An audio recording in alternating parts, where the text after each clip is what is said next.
Hello, everybody, and welcome into today's episode of the Top Cut Yu-Gi-Oh! Podcast. I'm Sonny, here hosting with... As usual, Caleb.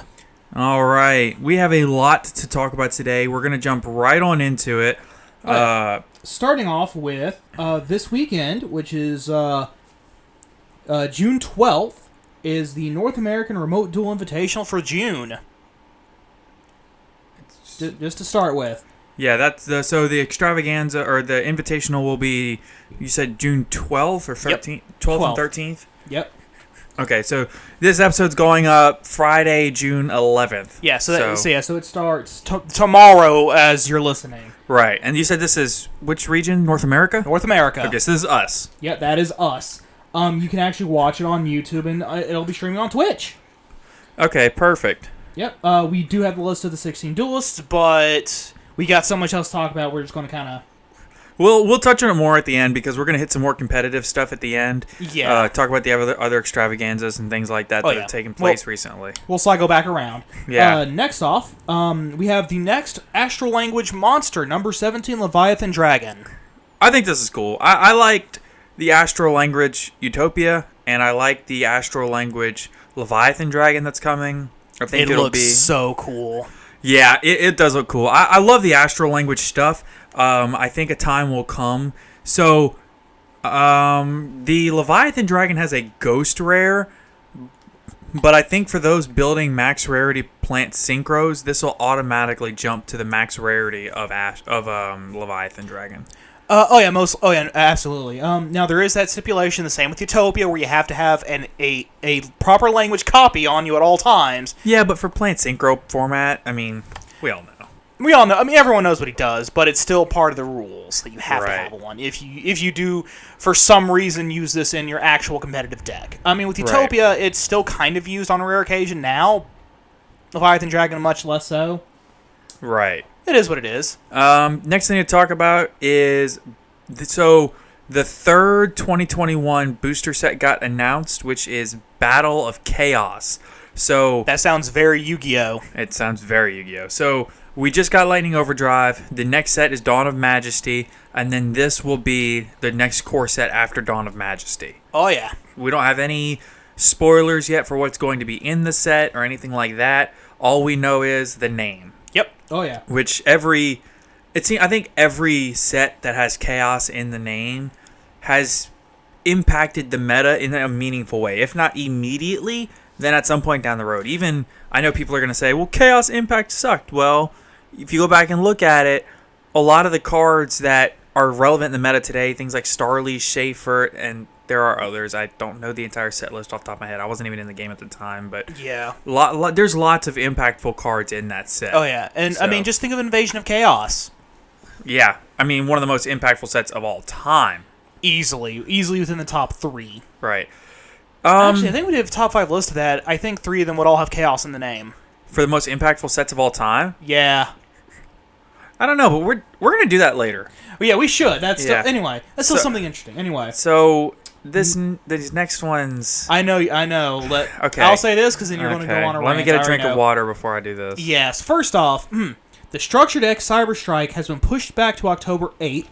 Legendary Duel Synchro Storm has been pushed back to January 21st. 6 full month pushback. It's the 20th in Europe and the 19th in America. Yeah, there we go. So, okay. Go ahead. Me and Caleb had this discussion earlier today. We were doing show notes, and we always record about 2 days in advance. We record the Fridays episodes on Wednesdays. Gives me a full day to edit and all that. Things like that. I'm not happy.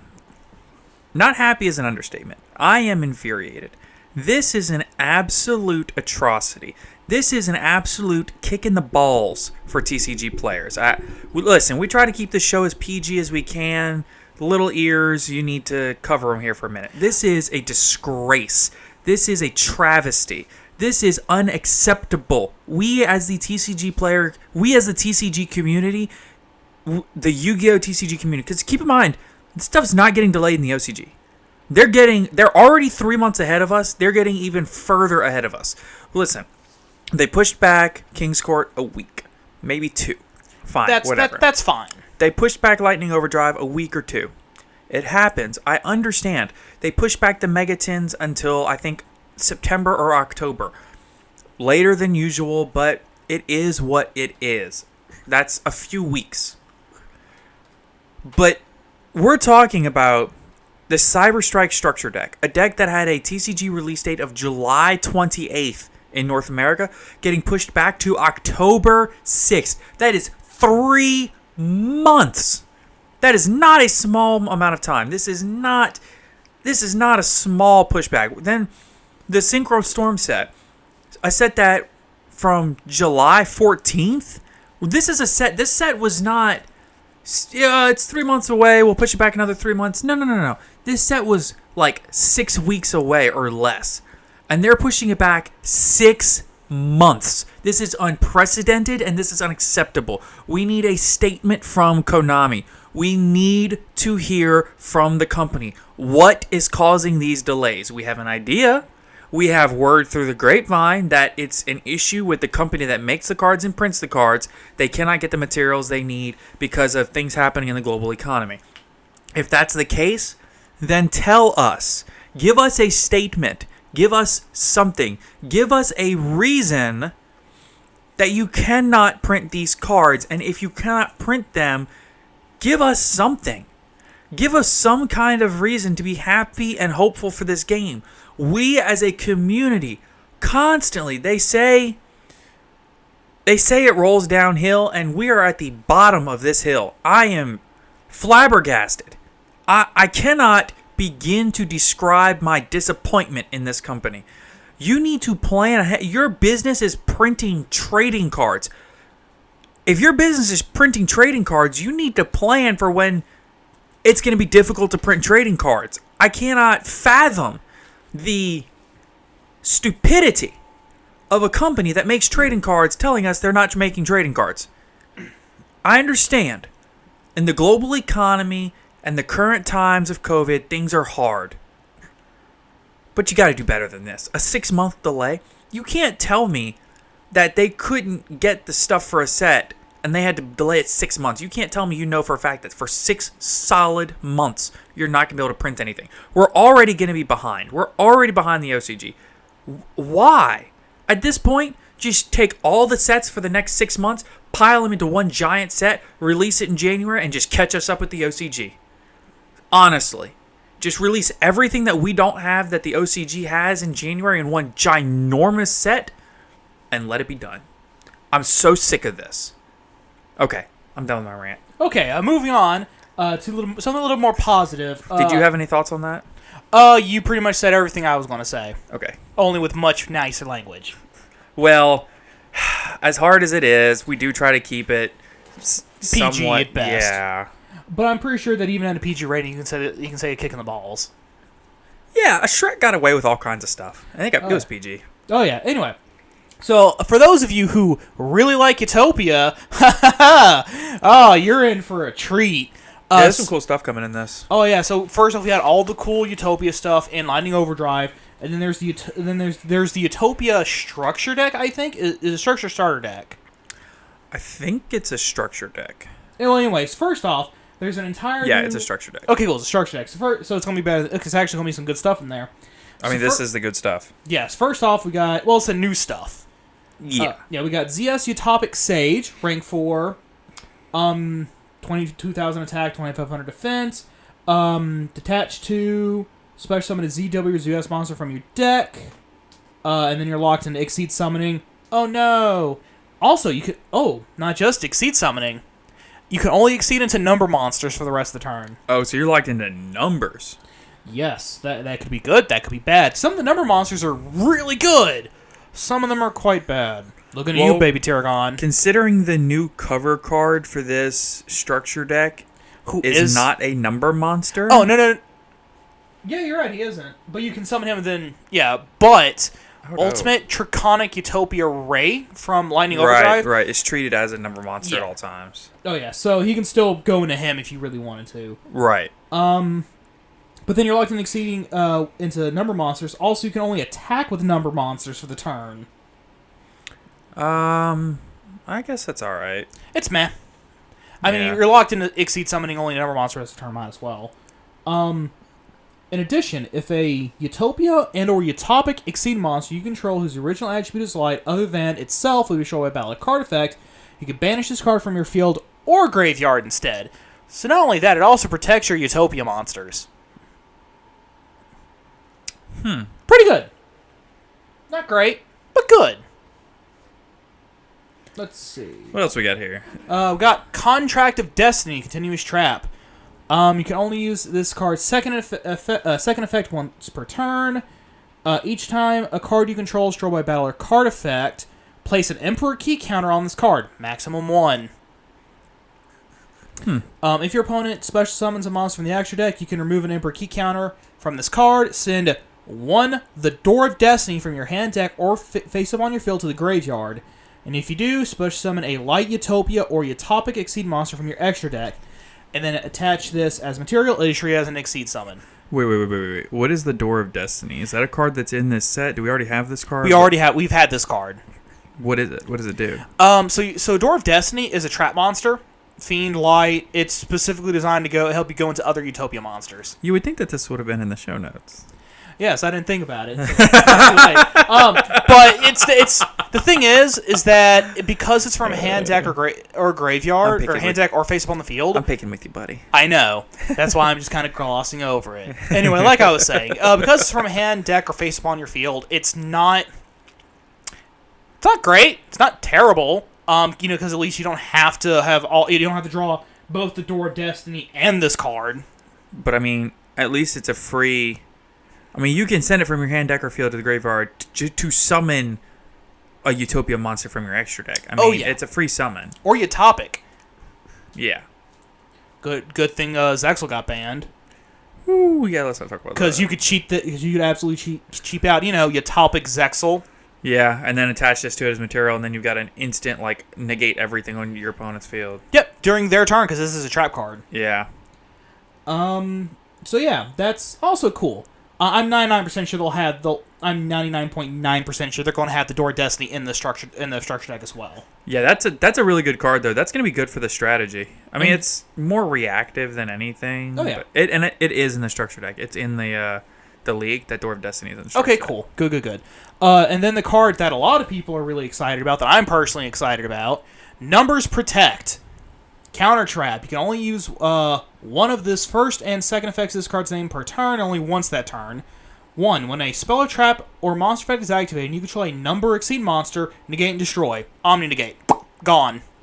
God says no. Off of a counter trap is really good. Oh yeah, literally God says no, and the only stipulation that you have to control a Number exceed monster. I mean, realistically, in this deck, that's not that wild. 2. If a number exceed monster you control is controlled by battle or by card effect, and this card is in your graveyard, you can set it to your field, but banish it when it leaves. So it recurs itself. Yeah, so you're essentially running 6 copies of it in your deck if you max out on 3. That's not bad.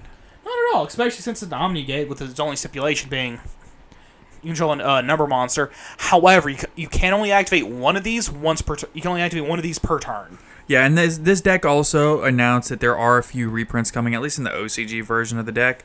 Some of the reprints are number 39 Utopia Double, good reprint. Gaga Sister, ZW Lightning Blade, ZW Tornado Bringer, ZW Ashura Strike, Kageto Kage, Gaga Academy Emergency Network, Door of Destiny. There it is.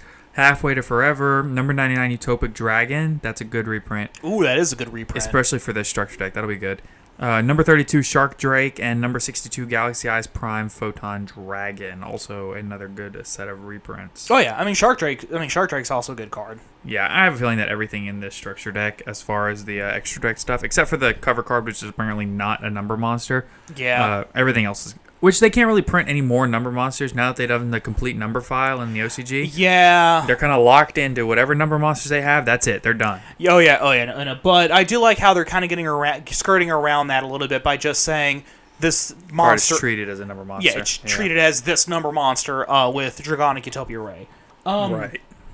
But they've also already printed over 100 numbers. They're only supposed to be 100 originally, and then they made the above 100, 101 to 110, And chaos numbers. Yeah, and then the chaos numbers, and then there's the 1,000 and all that. Yeah. And then some of them literally just have multiple monsters for the same number. Oh, yeah, that was the concept they had in the anime of the fake number monsters. Oh. They were false because all the number monsters are memories of the astral world. Oh. Yeah.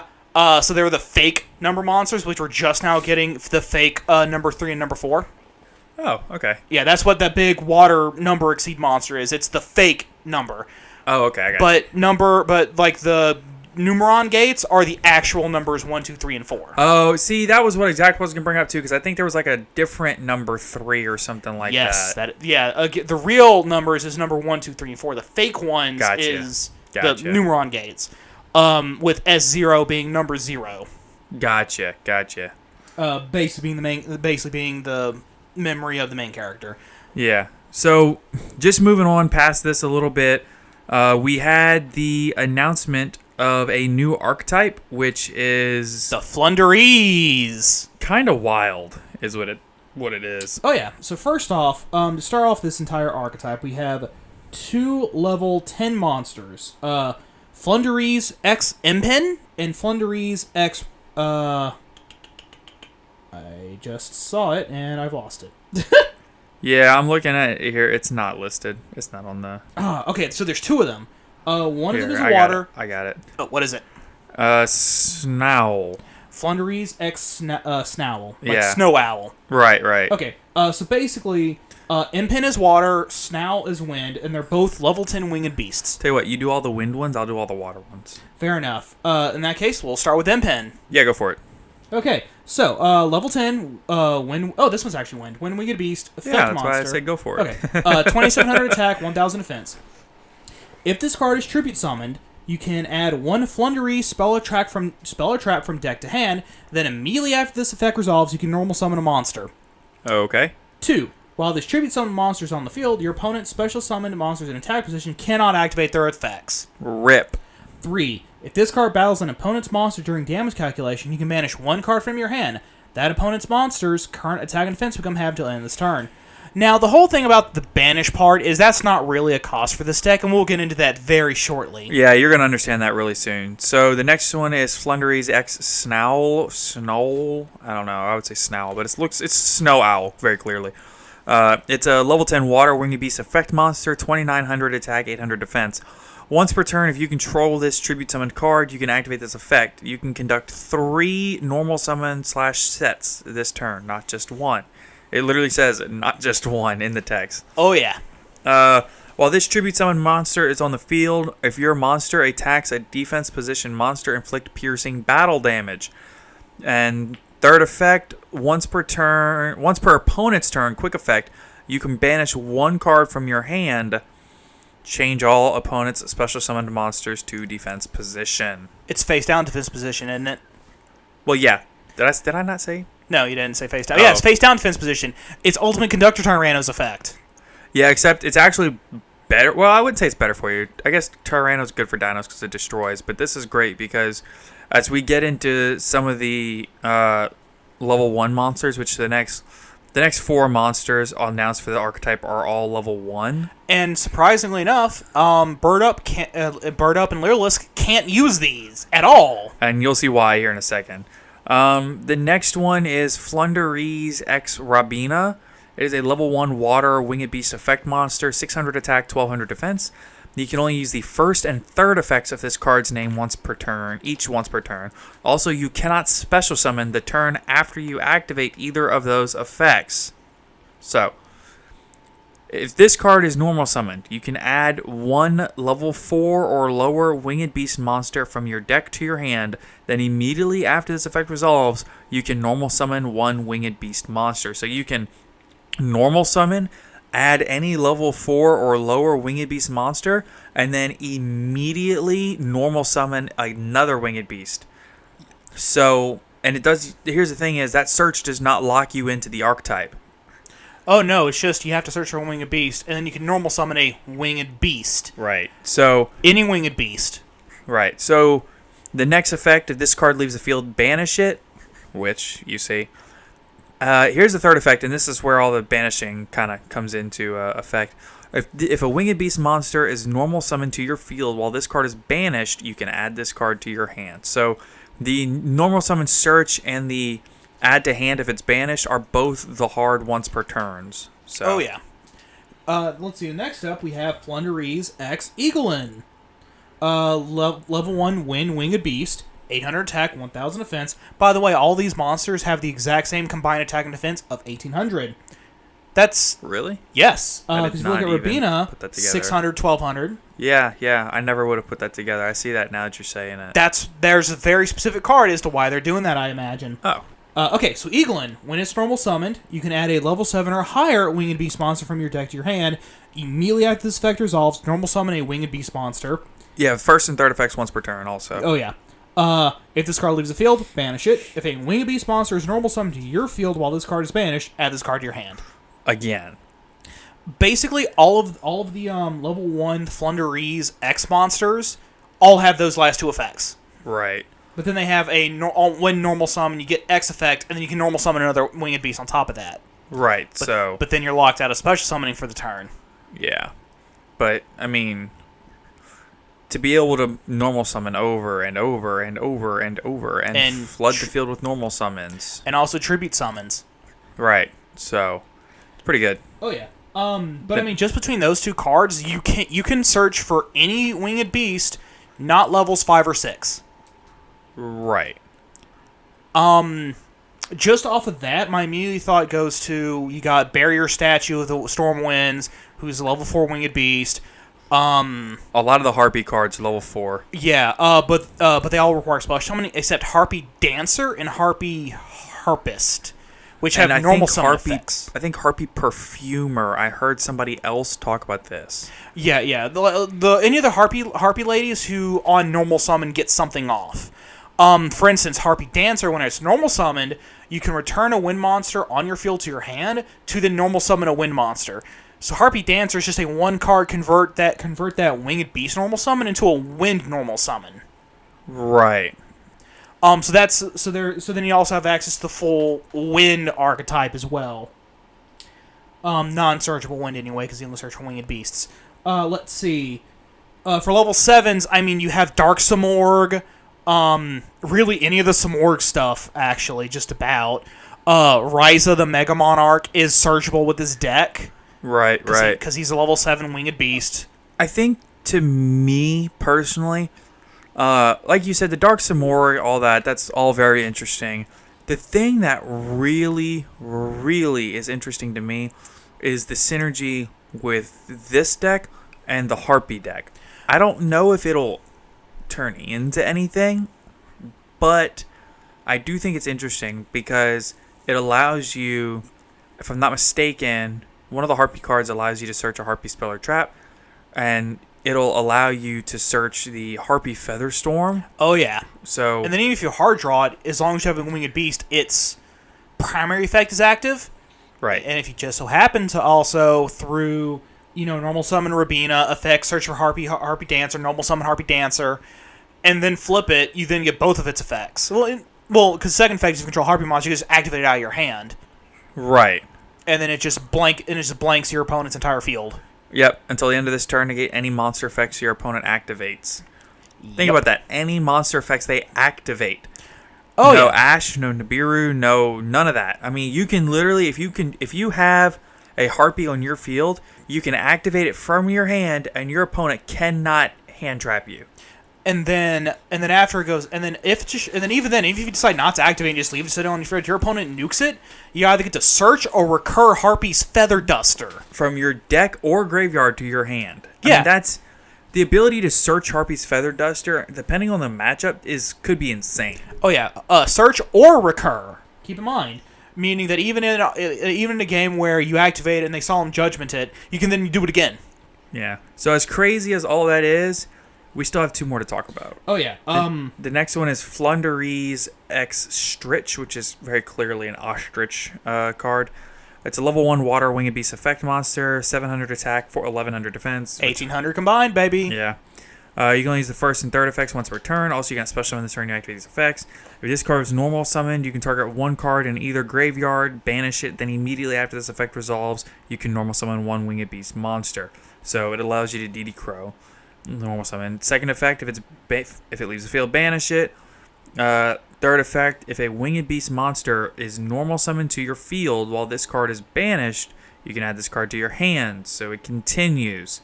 This one's probably not as good as the other ones, but the ability to normal summon DD Crow stuff could be really good. Oh yeah, on the matchup. Outside of just searching for DD Crow with Rabina, but Right. It's also another name for the normal summon recursion. Right. The next we have, The last monster we have right now is Flundereeze X Toucan. Which is a toucan ripoff. It's a toucan. Yeah. 500 attack, 1300 defense. 1800.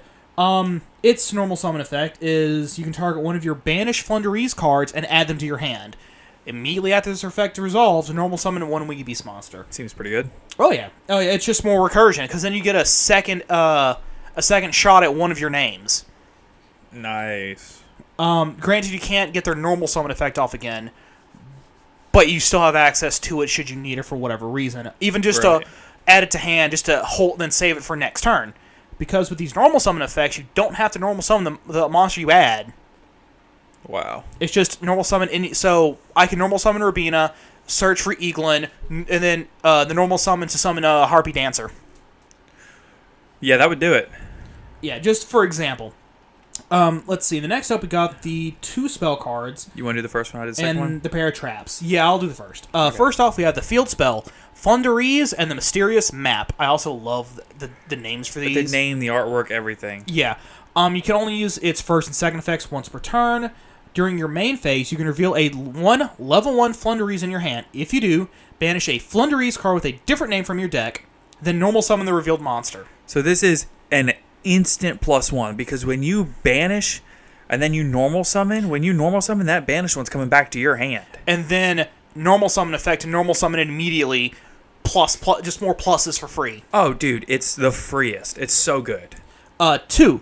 If your opponent normal summons a monster, you can, immediately after this effect resolves, normal summon a Flundereeze monster. So here's the interesting is this is the only thing in the entire deck that locks you in archetype. Literally the only thing. Yeah.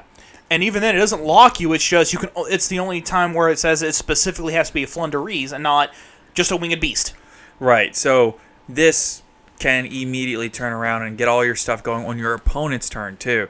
Oh yeah, and it can very quickly Get out of hand. get way out of hand. Particularly if you go into Impin. I think it's Impin? No, not Impin. The other one. Who just kind of blanket Negates your opponent's special summon monsters. Yeah, the Snowl. Yeah, Snowl. So the next spell card is Flundereeze and the Unknown Wind. It is a continuous spell card. The first effect is not once per turn, the second effect is. First effect, you can conduct a tribute summon that requires 2 tributes by sending 1 monster you control and 1 card your opponent controls to the graveyard instead of tributing. It is still treated as a tribute summon. Not monster. Card. Yeah, and that effect is not once per turn. Yep. So you can just keep sending your opponent's stuff to the graveyard. As long as you have more normal summons, yeah. Oh, yeah. Which, considering the deck generates as tons of normal summons, is broken. Oh, yeah. The second effect, during your main phase, you can reveal up to 2 Winged Beast monsters in your hand and place them on the bottom of your deck in any order, then draw the same number of cards. So if you have multiples of the same name, you can put them back in the deck. And then just pot of greed. Yeah, and hopefully get some new names. It's not really pot of greed because it's not a +1. It's a 1-for-1. Well, a 2-for-2 in this case. But you're still replacing 2 cards and let you dig in to grab a card we'll talk about later. Possibility. Because, I mean, by the time we get this archetype, we'll probably already have this other card too. Right. And then we have 2 traps, a normal and a counter trap. You do the normal trap because I want to do the counter trap. Oh, okay. The normal trap is Flundereeze in the City of Dreams. First effect, you can only activate the second effect once per turn. First effect, during the main phase, immediately after this card resolves, normal summon 1 level 4 or lower Winged Beast type monster. Second effect. Second effect, if you tribute a level 7 or higher monster while this card is in your graveyard, you can banish this card, change all monsters your opponent controls to face it on defense. Pretty good. Oh, yeah. I mean, just right off the back, It also lets you begin the normal summoning shenanigans during your opponent's turn. Yeah, so something that you might actually have to consider doing here, activate or set Harpy's Featherstorm on your turn, and then at the beginning of your opponent's turn, you can activate Harpy's Featherstorm to where, until the end of the turn, negate any monster effect your opponent activates. That's pretty good. So they can still activate the effects, but they're all negated. And then even if you can do all your stuff and they can't Nibiru you on their turn, which doesn't sound like something that you would have to think about, but with this many effects that let you summon on your opponent's turn, it is absolutely something you need to think about. Oh yeah, no. But I mean, if you're doing it with a field spell, I would wait until your opponent's got a pretty good board going and then start doing your stuff, because then they're probably not. There's less of a chance of them deciding to Nibiru to drop a nib on you. And even if they do, you can reply to it with Harpy's Featherstorm. Exactly, and just keep going. And then lastly, the counter trap, Flundereeze and the Scary Sea. You can only activate one card with this card's name per turn. Hard ones per turn on this. Good. If you control a face-up tribute summon monster and no special summon monsters, so monarchs can use this. Right. Anytime your opponent would special summon a monster, here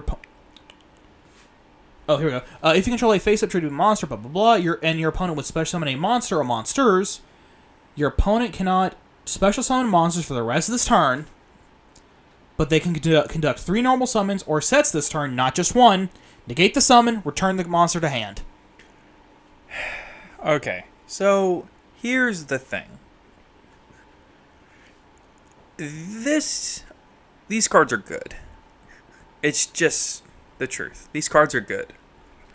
It makes me go, this can't be the same company that printed War Rocks. Oh, yeah. The cards are good. And look right here. Look, hold on. There's one more card that we need to talk about. This was actually made in a separate post. This is released separately. It is also very relevant. It is a normal spell card called Wing Requital. Yes, that's coming in the OCG and the Animation Chronicle. Yes. So this will get released close to the same amount of time. So you can only activate one card with this card's name once per turn. If you control 2 or more monsters with different original names and no non-winged beast monsters, pay 600 life points, draw 2 cards. It's literally just Pot of Greed. Pay 600, Pot of Greed. For this deck, it is 100% just pay 600 Pot of Greed. Yeah, I mean, as long as they're winged beasts, it's Pot of Greed, which is insane to me. Oh yeah, like for this deck, that's going to be a mandatory 3 of right out the gate. Okay, here's the thing. It's crazy to me that we could have set after set after set with underwhelming cards. Phantom Rage was saved by Tri-Brigade and Virtual World. After that, we've got Lightning Arm Dragon Thunder, trash. You've got War Rocks, trash. Wonderful artwork. I'm not going to knock the artwork. Great artwork. Trash effects. Yeah. What were some of the other archetypes released recently? Okay, let's see. There was a new Rose Dragon support. Garbage. Amazements have some Potential. But for right now... Yeah, it is yet to be seen. Yeah. But these are cards that you look at them and you go, hey, that's really good immediately. Yeah. Granted, we may not get them until next year. Yeah. But based on the rarity, the OCG rarities, we're looking at an ultra, a rare, and then everything else is super or common. Yeah. Okay. OCG rarities, which means we're gonna get multiple secret rares. Possibly. Like, the only card that I could foresee being a secret is Rabina. And that's the rare over there. My only counter to that is, when was the last time Konami ever... I implore you to give me one Beast, Beast Warrior, or Winged Beast archetype that came out of the original set in max rarity. Tons of secrets, tons of ultras.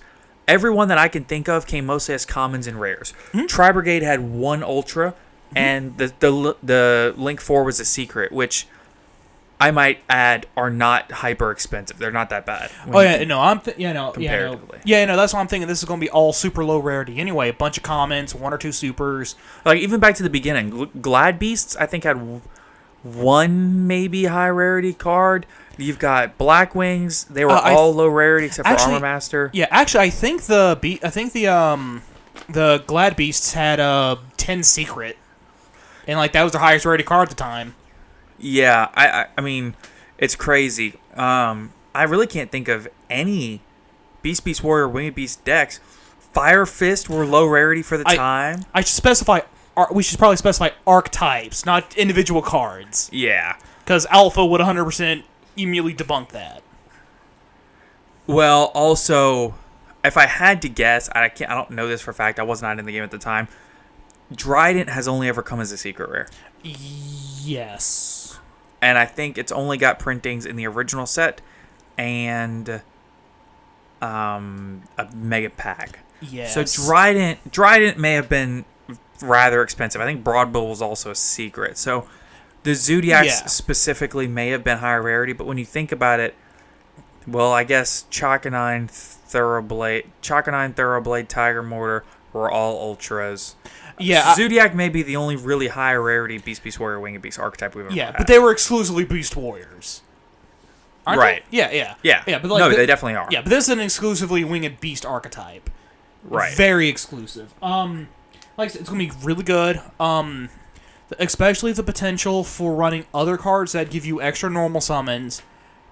My point was that, like, I realized, thinking back on everything I just said, that sounded kind of dumb, but historically, most of these Beast Warrior Winged Beast archetypes are lower rarity. I guess Zodiac is the exception to the rule because that deck is like one of the most broken archetypes to ever be released. Yeah. But you also got to remember that an exception to the rule just proves the rule exists.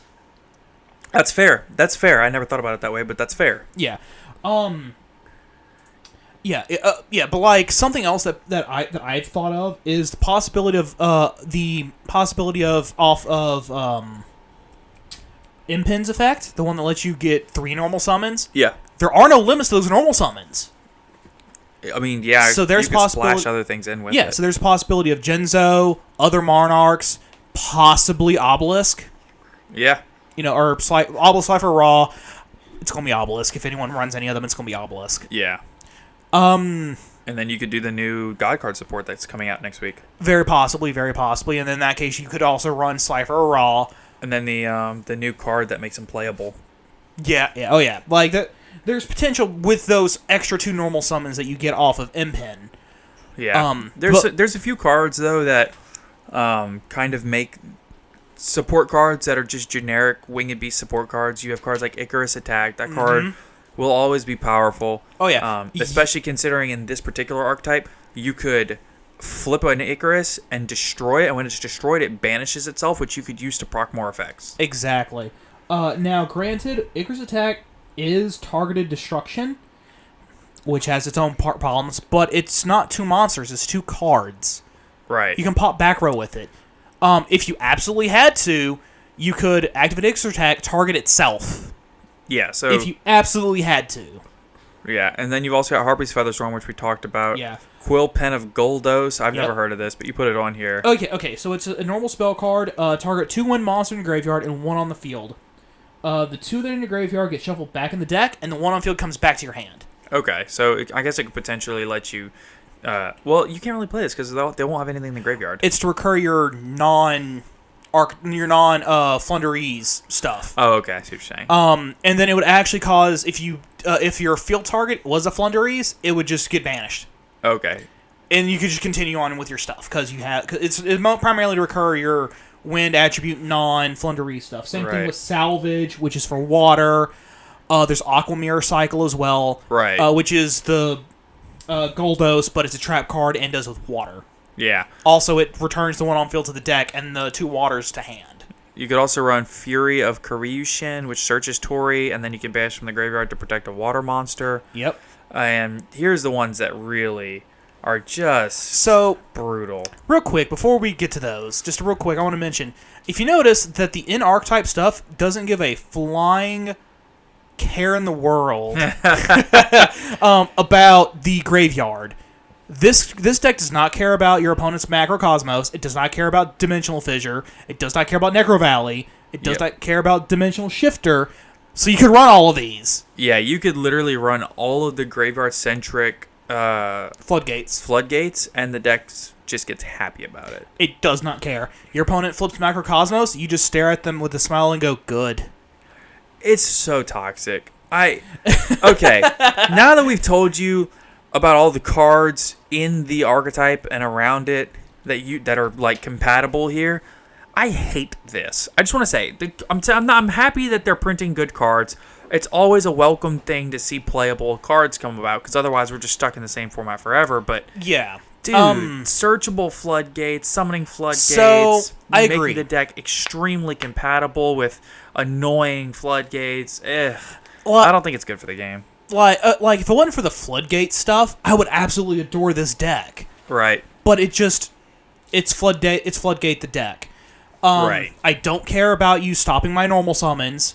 I don't care about the graveyard, so I can run all the graveyard floodgates. Right. I don't care about your field effects. Sure, negate one. Sure, you'll negate my first one.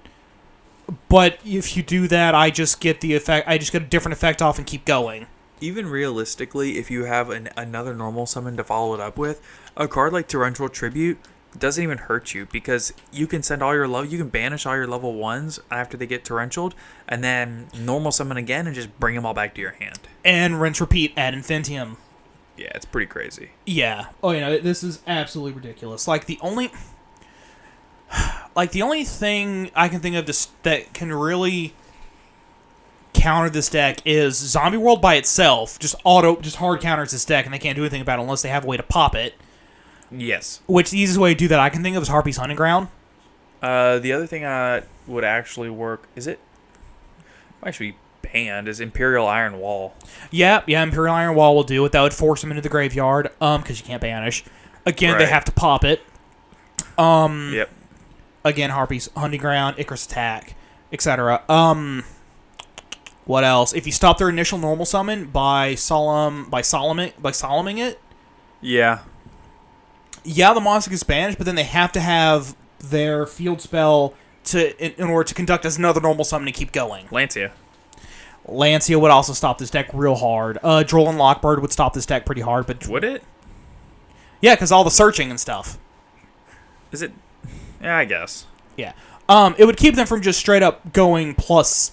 I guess it would work because everything goes to their hand, because they don't special summon anything. The goal is not to special summon; it's to summon 5 times in a turn. Yeah. Like I said, this deck just does not care about a lot of things, but there's also a lot of things. Can you get into your boss monster with negation? Can you get there in less than 5 summons? If it's it depends on your hand. Like, my initial thought is normal summon Rabina, effect to add Eaglin, effect to normal summon Eaglin, effective Eaglin, search for, let's say, Impin, tribute them both off to normal summon your Impin. Yeah, okay, so you can get there. And 3 summons. Impin or Snowl, whichever one, depending upon what your opponent's board is. And that's just with Rabina in hand. Yeah, okay. Let's move on. The last card we want to talk about that needs to be announced is Speedroid Scratch, another Speedroid support card, a normal spell card. Which will also be in the Animation Chronicle. Yeah, hard once per turn. You can send 1 Speedroid card from your deck, from your hand to your graveyard, add a Speedroid monster from deck to hand. That's really good. Oh yeah, no, that's just a generically good searcher. Yeah. It's a pseudo-Rhoda for Speedroids. Yeah, that's pretty good. As if they needed that. Right. You know what? I'm glad for those Speedroid players who have been waiting for this card. They finally get it. And I hope they get full use out of it. Yep. That's all I got to say about it. Yeah, that's pretty much it on the new releases. Let's move on into the Extravaganza talk. All right, so we had, I think, was it 3 Extravaganzas over the weekend? I think it's all the Extravaganzas I will find the top lists for anyway. Yeah, honestly, we should have talked about this in a week ago, last Friday's episode, but we had no clue these were happening. It was not even on our radar. I learned this was happening the day it happened. Yeah, we learned when they started posting deck lists, and we were like, Whoa, what is this? Oh, no. Like, I learned the Saturday it was happening. I was like, oh, no. We missed our chance on that. I didn't even know. We were at locals all day. I had no idea what was happening. Yeah. Like, I got home that Saturday and learned. Oh, okay. Yeah, I had no idea. Okay, so first off, we have top 8 in the Benelux, which is over the Netherlands. Right. I think this one only cut to top 8 because I think Yeah. they only had, like, It didn't 60 players or something. Yeah, it didn't have near as many people. It's a small market. Yeah. So 8th place was Paleozoic. Hey, he called it. Yeah. Number 7 was Scrap Dino. Of course. Number 6 was Invoked Shaddoll Dogmatica. Yep. Number 5 and 4 were both Drytron. Shout out to Tatsum. He is a Twitch streamer. We will have a link to his stuff below. He has topped every Benelux extravaganza now. He is from the Netherlands. He is a very good player. And he is at, I want to say, I'm pretty sure he's one of these Drytron players. That's why I bring him up. I wouldn't be surprised. 3rd place was Invoked Shaddoll Dogmatica again. 2nd place was Pure Tri-Brigade. It was pure? Yeah. And first was Pure Zoo. Interesting that both of those went pure. I know. You don't see that ever. Not anymore. Yeah. I was expecting more Dino, really. But, again, it's probably because they only cut to top 8 instead of top 16. Right. Then we have UK, top 16. 16th, you got Zoo Brigade, Chamber Dragon Link, Pure Dino, Ad Ignister. Yeah, we're going from the bottom up. Yeah, Ad Ignister at 13th place. Zoo Brigade at 12, Chamber Dragon Link at 11, Zoo Brigade at 10, Drytron at 9, Altergeist at 8, Cat Zoo Brigade at 7. Yeah, it's Zoo Brigade running Rescue Cat. Which is, well, we're going to talk about that in a minute. Yeah. 6 is Zoo Lich, 5 is Tri-Zoo, so Zoo Brigade. Zoo Brigade. 4, Drytron / Pure Zoo. Oh, okay, so, here's the thing. When we found everything here, we found all the numbers, but we couldn't figure out which one was 2 and which ones were 4. So we knew how many of each deck was in. Yeah. So 4 and 2 are Drytron and Pure Zoo, but we don't know which is which. 3 was Scrap Dino and 1 was Zoo Brigade, though. Yeah. So that's... Yeah, that's the UK. Yeah, and then over in Germany, top 16, we have Drytron down at 16, Pure Tri-Brigade, Chamber Dragon Link, Zoo Brigade, Subterror, Invoke Shaddoll Dogmatica, Zoo Brigade, Pure Zoo, Scrap Dino, another Chamber Dragon Link, Zoo Brigade, Drytron. 3rd place, MIT. Love it. And then number 2 was Subterror, 1st place, Drytron. Okay, so let's I think Move Beta Fafnir was exactly what they needed. Well, and Diviner. Diviner's insane. Diviner and Move Beta Fafnir. Diviner gives them the ability to go into Beatrice, which is wild. Yeah, like that's... I mean, Beatrice by itself is a ridiculous card, even in Burning Abyss, even though they don't get her effect off. I mean, you can hit Beatrice in the MIT deck, the Machina Infinitrack deck. You can actually hit Beatrice in that deck fairly easily, and then you can just use it to extend. That is funky and ridiculous. But back up to that Cat Zoo Brigade. So, Rescue Cat with Zoo Brigade. This is an interesting concept to me. This is something that I've played around with. I have the deck built. It's something that I've considered. And the thing that I keep coming back to is, yes, it is a 1-card starter. If you have a hand where you don't have to commit to a normal summon except for the cat, and you can extend without the normal summon, then it's great. You can use a normal summon to soak something up, maybe a Book of Moon, whatever, and then just extend through it. But otherwise, it is one of those cards where if it does not resolve and it gets like Book of Moon, then it can kind of become an issue and a liability. It kind of has the same issue the deck already had. However, if it resolves, you win. You just win. That's it. First off, you went out the style points for activating Rescue Cat. Yeah. In the year of our Lord 2021. Yeah, the concept is normal summon Rescue Cat, activate, grab 1 kit, 1 Karas, then you can link them all for either Ferjit or Bear Brum, depending on what you have in your hand. If you have another Tri-Brigade in your hand, I would go Ferjit. If you don't, I would probably go Bear Brum. Then you can trigger Kit send Nerval activate, grab a Karas, use Karas, special summon, your graveyard's loaded, you've got stuff on field, and you're cracked, bro. You can activate Karas, go into something else, link the Karas and the Bear Brum off, go into Rugal the Silver Sheller, use Karas, search out the Tri-Brigade Revolt, and then you have a Shirag Galmanus Omen in play for next turn. And the most important thing is that you can get there with less monsters because, for example, if you have the Bear Brum out and the Karas, you can activate Karas, go into 3 for the Samorg Barrier statue play, and then when your opponent goes to run over the barrier statue, you can let him run it over, and then as soon as the barrier statue is dead, you can flip Revolt, summon the Bear Brum back and 2 others, link off into Shirag, banish the 1 monster that they had on their field, and then you can on res, you can, like, if you did a Kit and a Nerval and the Bear Brum, you get Chainlink 1 can be Nerval to add 1 to hand, Chainlink 2 can be Bear Brum to get a Revolt, Chainlink 3 can be Shirag to banish, and Chainlink 4 can be Kit to Foolish another. So you can literally resolve all those effects again. The only thing you have to remember is, I watched a video about this today, this is a good point. If you activate Tri-Brigade Revolt, you have to make sure that when this goes for you, your opponent, if you're in a tournament and you're playing against Zoo Brigade, keep an eye out for this. You have to, so if you try to summon, say, a Rugal or a Bear Brum or a Ferjit off of the Revolt, they have to have been properly special summoned first.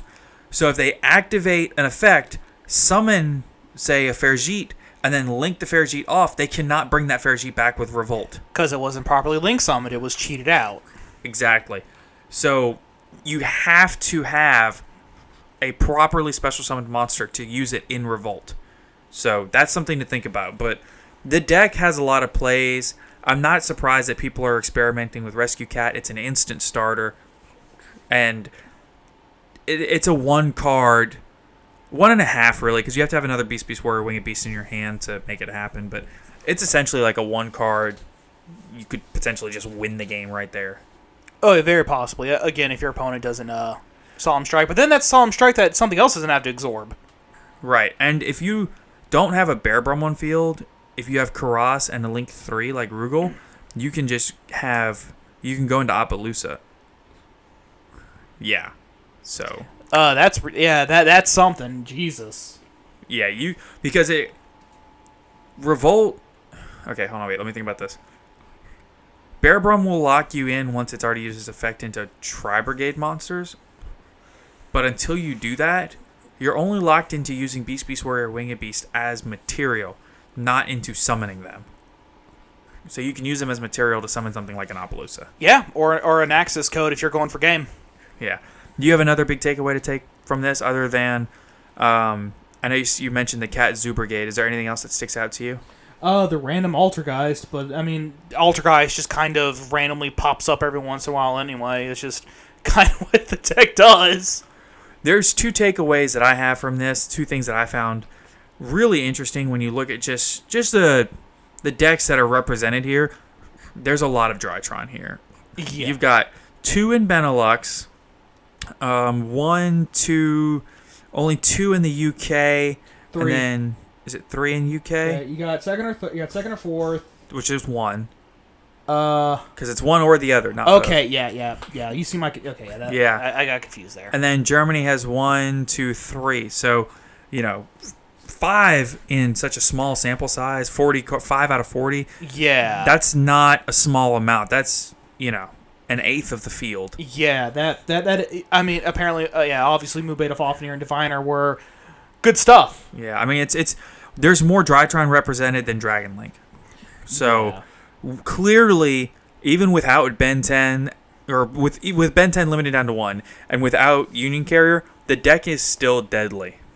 Oh yeah, no, it's definitely something you got to prepare for. But how do you even prepare for that kind of deck without also shutting yourself down? Droll. The deck really hurt. Droll really hurts that deck. So does Imperial Order. Yeah. Oh yeah, Imperial Order. Another card I can think of off the top of my head, just going through old cards, is Light Imprisoning Mirror. If you're not running lights in your deck. Yeah. Just Something like that would probably work. yeah, Solemn Strike, Judgment, Torrential. You just have to be careful when you do something like a torrential, because you have to let them get far enough where they're getting in without them having the heralds of perfection or ultimateness up. Yeah. You got to be very cognizant of when they're about to drop a herald. Yeah. And you got Tory right before they drop a herald, because once that herald's out, Torrent is turned off. Yeah, you got to be really careful. Unless you set 2, and then Tory, negate, Tory. Yeah. The other thing that I want to talk about here is we've only got 3 scrap dinos in the entire set. And I think there's a really good reason for this. Is that people just don't have everything they need for the deck, or they haven't learned the deck well enough and they're not confident enough with it to where they feel they can take it into an extravaganza and top. Yo Konami, where's them scrap Chimera reprints at? You know, now that I've offloaded all my copies of it, I'm fine with that. Of course. So, I think that's the reason that you see one pure dino and then you see some scrap dino builds. I think a lot of it has to do with people just not being comfortable with the deck yet. I see there's 4 Dragon Links, which is not a ton. All of them are chamber. Yeah. As per usual. Yeah, I'm not surprised at this. I think a lot of that... So, it's so funny, we keep saying over and over and over that Dragon Link is the best deck. Dragon Link's one of the best decks in the meta. And time again, the representation numbers really don't reflect that like you would think they would. But I think that's because everybody is siding heavily or maining cards specifically for Dragon Link. Oh, yeah. Nibiru's. Dark Ruler no more. Imperial Order. Forbidden Drip. No Ash Blossom. There are people not maining Ash Blossom. Not maybe in the side deck, which Ash Blossom's a great card, but oh, yeah. It's underwhelming in the Dragon Link matchup. Oh, yeah, no, I know. Like there's still plenty of people who are maining it, but they're doing that with the assumption that if I go up against Dragon Link, I'm probably going to lose game 1 because I have Ash and not something else. Yeah, it's kind of interesting to me that... So I main deck Ash, and the reason is the card's useful and versatile enough that it can potentially win you games in so many different matchups that I feel like it's too important not to run, but at the same time... If you go up against Dragon Link, you're probably going to lose. Like I said, you're probably going to lose game 1. Not necessarily you're going to lose game 1, but it can be underwhelming. Oh, yeah. But yeah, no, Dragon Link's definitely one of those decks where you got to have 2 hand traps to stop it. Yeah. But at least. But I mean, what deck doesn't just get drolled and followed up with a Nibiru and just cry? I think it's interesting that there's 2 Subterrors in the top 16 in Germany. Definitely. That surprised me. And then there's another one. And then yeah, that's just ridiculous. I think that a lot of that's because they can run Summon Limit Antique Boo. It's got to be. Floodgate.deck, and that's why nobody likes playing against them. Yeah. I'm pretty sure there are some Subterra players that don't like playing the deck. Nah, they love it. It's kind of like me playing Invoke Shadal. I just didn't like it. Yeah. I think the only other thing to talk about is obviously there's an overwhelming amount of Invoke Shadal Dogmat. I mean, not Invoke Shadal. There's actually not a lot of that. There's only 2 or 3 of them. Yeah. Or 3 or 4. I meant to say Tri Brigade, Zodiac, and, Zoo Brigade, obviously. Yeah. Also, something else I noticed is a very distinct lack of Eldritch. Yeah, by distinct lack, 0. Not 1. No, there was one. Zulich. There was a Zulich. Oh, you're right. Okay, so there's 1 that got 6th place in the UK. Yeah. And that's it. I think people have just learned how to play around the engine. The engine's too slow. It's not that it's a bad engine. It goes forever. The problem is it's just really slow. Which is fair, particularly with the meta did slow down there for a while, but it's definitely picking back up. The cool thing about VFD in the format was that it slowed the format down so much that decks like Eldritch were still more playable and more competitive. And I'm not saying that you can't be competitive with an Eldritch deck. Obviously, if one can get top cut, multiple can get top cut. And if multiple can get top cut, then the deck can very much so be relevant. But when you move into such a high-speed meta where it's harder to play control, you have to understand that, sure, you can play the right tech cards, counter the meta, all you want, but against a deck like Zoo Brigade, where they say, cool, you outed my board. That's awesome. I'll just put it back up again. Right, because it's a mid-range deck, and that's what they do. They build the same boards over and over and over. Yeah, and like you can't out the same board 3 times in a row with your very limited control draw power. You're gonna have a bad time. And the issue is that, yes, your engine, like we said, can go and go and go. But about the time that second or third Eldritch gets banished off of Shurag, and about the time your engine starts grinding to a halt, and I'm still able to consistently pump out these crazy boards. I mean, I understand that the goal of Eldritch is to out-advantage you, and I respect that. But I think in this exact format that we're in right now, with so many mid-range decks, and so many decks that, even if you out their board, they can turn around the next turn and build a new board, it makes it really difficult to play Eldritch. Oh, yeah. One other thing I want to point out. I like that observation, though. Oh, yeah. One other thing I want to point out is 13th place at Ignister. Apparently Dark Infant was really good. It definitely helped the deck. I think they're still solving it, but it definitely helped. Yeah. Oh yeah. No, they're definitely still solving it. But I mean, because that Dark Infant helps you get into that Link 6, the only Link 6 in the game, I think. And if you get him on the board, Jesus, if your opponent pretty good. Yeah, if your opponent can't Solemn Strike it right there, that might be game over.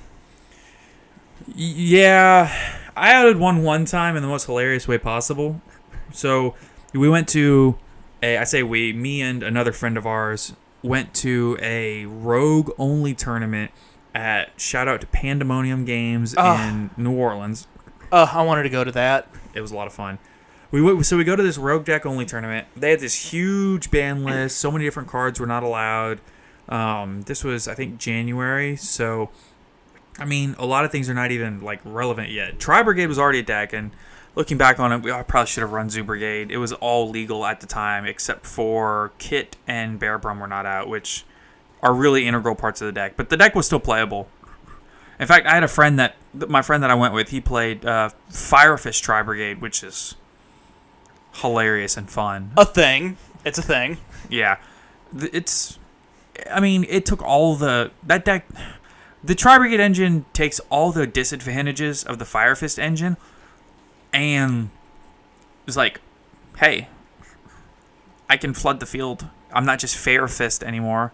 Because I don't know if you remember that being their nickname. They were just too fair, so people called it Fair Fist. Yeah, I remember. Yeah, and it makes it unfair, so, But the thing I was going to say was, in that tournament, I played against an Ad-Ignister player without all this new support and stuff. And he put out that dude on me, 6,000 attack, the whole 9. What I did was, I was playing Fluffle.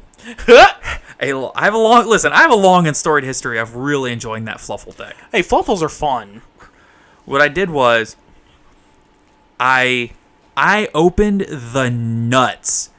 When I say I opened my hand was insane. I had a dude walk by me, look at my hand, and go and tell my opponent, "Hey, you're about to lose." I swear, the dude was sitting on the side waiting to make a deal with me, and while he's sitting there waiting, he looks at my opponent and goes, "Man, that card's pretty good." Looks at my hand and goes, "Shame, you're about to lose, though," because it was the only card he had left. He used all of his resources to get out. He had no cards in hand, no cards on field except this guy. So what I did was, I go full board, full combo. I go hard in the paint. By the end, I've got 3 cards left in hand, and I've still got, I had the Frightful Sabretooth, or whichever one it is that can attack as many times as materials you used. So he's got 2,000 or 2,200 attack. I use 5 materials, that way he can attack 5 times. And then I made a Boral Sword. I swung into him, and because he had 6,000 attack, Boral Sword gained 3k. Yeah. So they crashed. They crashed at 6k and each. then just just yes, bash, exactly. bash. Just the same dude. So what's funny though is that card doesn't lose half of his attack. Yeah. But Boral Sword still gains the 3k. Yep. So they were both, instead of me hitting him direct for 6k, hitting him direct for 3k, I just crashed, and then I had my Sabertooth to attack him 5 times per game. It was one of my favorite moments. My turn took literally probably 12 or 13 minutes because his combo was so long, and then my combo was so long, we didn't go to game 2. It was 2 turns. The whole game was 2 turns, and we did not go to game 2 until probably 25 minutes into the round. Jesus, but hey, you heard it here, folks. That's how you can out the Link 6. Make a Borrelsword Dragon crash. It's pretty good though. I mean, you could also just Super Poly. No, I don't think you can. No, he's unaffected by. Is it card effects or monster effects? I think it's card effects. Oh, if it's card effects, that's all you can really do. Yeah, he's pretty good. Yeah, he's good.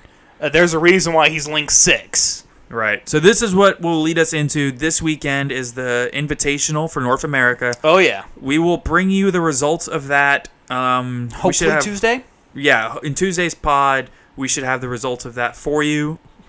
And in the meantime, thank you so much for listening. We ask you, please hit that follow, subscribe button, whatever it is, on whatever app you're listening to. Some of them say subscribe, some of them say follow. Yeah. Follow us. It'll, automatically give us a download every time we release, which is just, honestly, it's huge for us. Please make sure that, you don't have to listen to it every time, but, hit the follow button. Give us that download. Yeah. Make sure that you follow us on Twitter and on, I think we started posting everything on YouTube, so yeah. Be sure to check us out on YouTube. There will be link in the descriptions. Right, all these links will be in the description for sure. Yeah. We post we post this podcast on YouTube, but 1 week later. Everything here is posted, and then a week later goes up on YouTube. Right. That way you can still listen, but it acts more of as an archive than an actual, up to date episode. So it's mostly a archive, but then later, if we start doing some YouTube stuff, we'll throw that actual video stuff. We'll throw that on there too.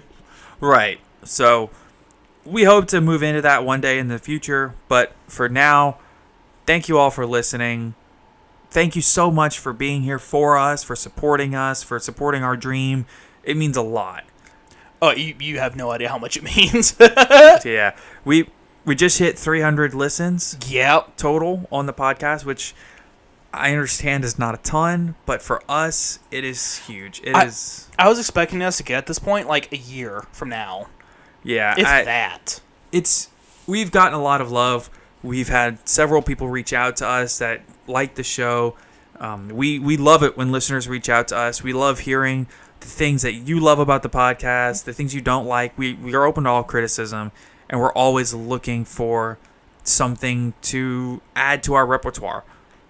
Oh, yeah, absolutely.